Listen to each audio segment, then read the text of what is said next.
Pakistan H کی خبر شامل کرتے ہیں۔ جڑاوالا سے ہمارے نمائندہ محمد شفیق کی رپورٹ کے مطابق چیئرمین زکوٰۃ کمیٹی چک نمبر 66 قاضی محمد اظہر امین خان نے کہا کہ جلتا فلسطین امت مسلمہ کی مرد ضمیر پہ نوحہ کن ہے۔ قبلہ اول بیت المقدس کے گرد مظلوم فلسطینیوں کی بکھری لاشیں کسی صلاح الدین ایوبی کی منتظر ہیں۔ انہوں نے کہا کہ اسرائیلی دہشت گردی قبلہ اول پہ بے معنی حملے عالمی انسانیت کی خاموشی قابل مذمت ہے۔ عالمی دہشت گردی اسرائیل کی بربریت سے مسلمانوں کا قبلہ اول بیت المقدس لہو لہو ہو چکا ہے۔ غزہ میں انسانی عالمی جنم لے رہا ہے۔ اقوام متحدہ سمیت عالمی بے ضمیری عروج پر ہے۔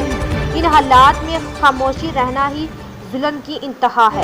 مزید خبروں کے لیے دیکھتے رہیے city 11 news Pakistan H D.